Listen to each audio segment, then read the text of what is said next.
Have you ever wondered, what really happens behind closed doors when you see these world leaders all smiles and handshakes in public, but maybe, just maybe, behind the scenes, they're actually really disagreeing on something critical? Well, today we're diving deep into exactly that kind of situation. We're going to pull back the curtain on this really revealing report from the Wall Street Journal.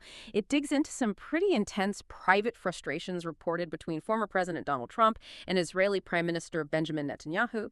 We'll look at a specific Israeli military action, Trump's reported anger about it, and then, well, how that compares to the public statements. It's not just what happened, but kind of the messy reality of how these things get managed, or maybe don't. Well, absolutely. It's a fascinating glimpse, isn't it, into how these high-level relationships actually work. You've got personal feelings, big personalities often, and then this complex layer of geopolitics all mixed together, sometimes in pretty dramatic ways. So yeah, today we'll try to connect some of those dots, explore what this reported dynamic tells us about alliances, beyond the official press releases. Okay, let's get into it. So, the Wall Street Journal published this piece citing officials familiar with the situation, and it really seems to shine a light on a moment of, well, significant private tension, a rare look inside. Right, so the core of it is this decision by Netanyahu's government. According to the report, last week, there was an Israeli operation targeting Hamas negotiators, in Qatar specifically. And these weren't just like minor figures. They were reportedly key people involved in the ongoing talks about a ceasefire, hostage releases, that sort of thing. The operation, well, it resulted in the deaths of several of these Hamas officials, and here's where it gets really explosive, according to the report. Former President Trump apparently expressed, let's say, significant private anger over this specific action. The Journal cites senior aides, including Secretary of State Marco Rubio, saying Trump felt Netanyahu's move was directly, and this is a quote, undermining his efforts to secure a negotiated ceasefire between Israel and Hamas. So it wasn't just a disagreement on strategy. It sounds like it was taken, well, personally, as interfering with his diplomacy. Yeah, and the report even includes the alleged words Trump used in a private meeting about the strike. Very blunt. He's fucking me. That's the quote reported by the Journal. I mean, language like that, reportedly, from a former president about a key ally.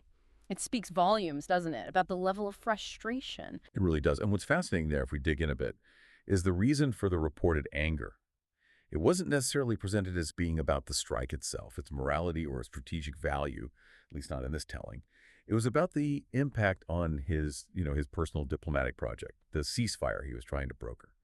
And this really highlights something about, let's call it personalistic leadership on the world stage, where a leader's own reputation, their perceived wins, get tangled up with national policy. It raises that question for you, listening. How do leaders juggle their own diplomatic goals when an ally acts independently, especially when that ally's action serves their interests but cuts right across what the first leader is trying to achieve? It's a really tricky balancing act. So, given that private reaction, the really strong language you have to ask, did this just, boil over into public? Was there some big dramatic fallout? Well, not quite like you might expect, given the reported intensity behind the scenes. Okay, so Secretary of State Marco Rubio, he did later confirm to Fox News that, yes, Trump was dissatisfied with the decision. He acknowledged it, but, and this is key, Rubio quickly pivoted. He stressed that this private feeling, however strong, hadn't actually changed U.S. policy towards Israel, not fundamentally.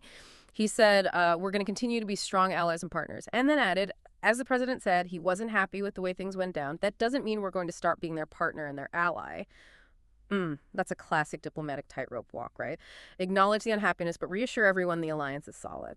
Exactly. It's textbook alliance management, really. Rubio's statement kind of does two things at once. It validates Trump's private feelings, maybe prevents some internal blowback, but it also sends a clear signal externally to Israel and the world. The strategic relationship holds firm.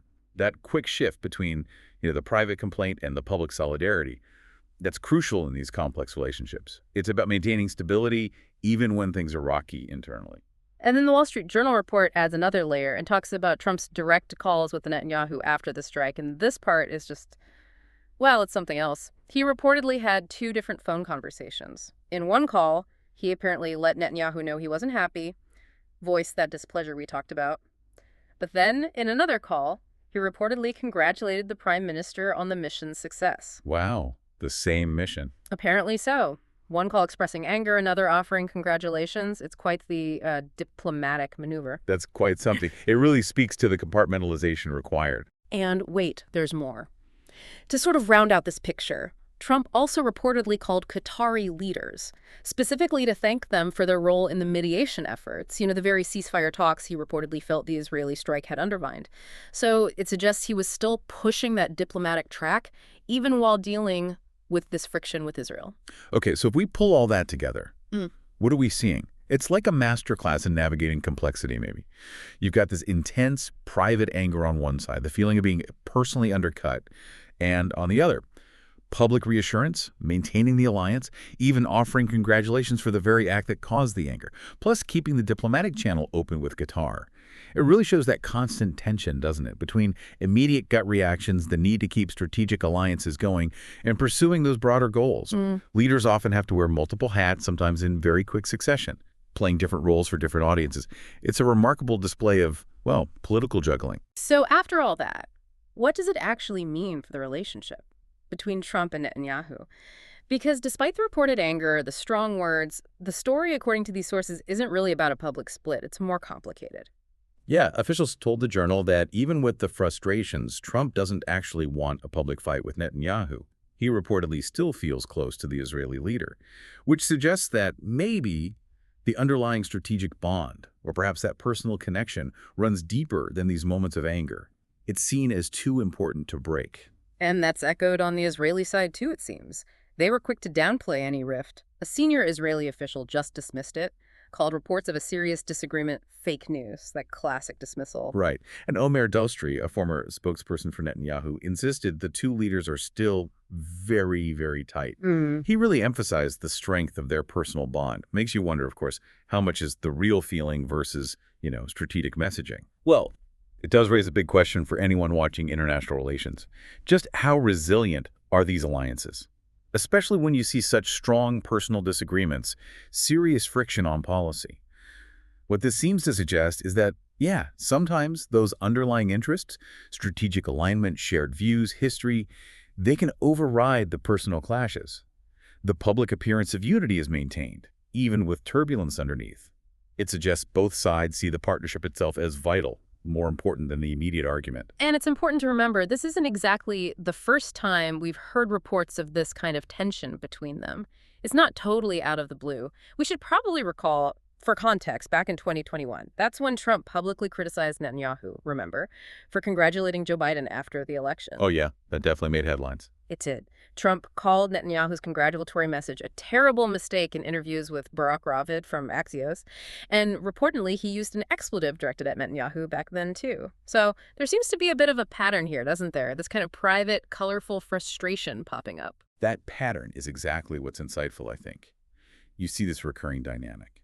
Private exasperation, sometimes really blunt, existing alongside this absolutely critical strategic partnership.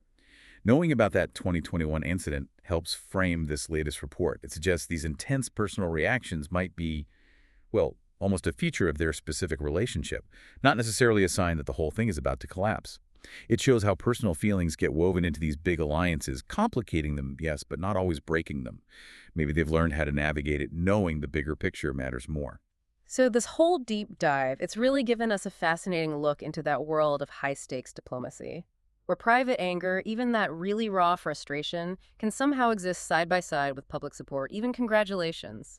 It shows how these strategic partnerships can weather some pretty serious disagreements between the leaders involved.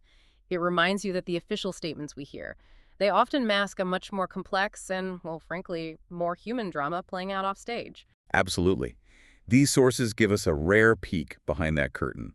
They remind us that international relations aren't just about abstract strategies. They're driven by individuals. Yeah. Individuals with their own motivations, their own grievances, trying to balance those with shared goals and national interests. Even the closest allies are constantly performing that intricate dance. So here's something for you, our listener, to think about this week. How much do these moments we don't usually see, the private arguments, the unfiltered reactions, how much do they actually steer the course of global events? And what does that possibility tell us about the currents running beneath the surface of all those carefully polished public statements we see every day? Keep listening, keep thinking, and keep diving deep with us.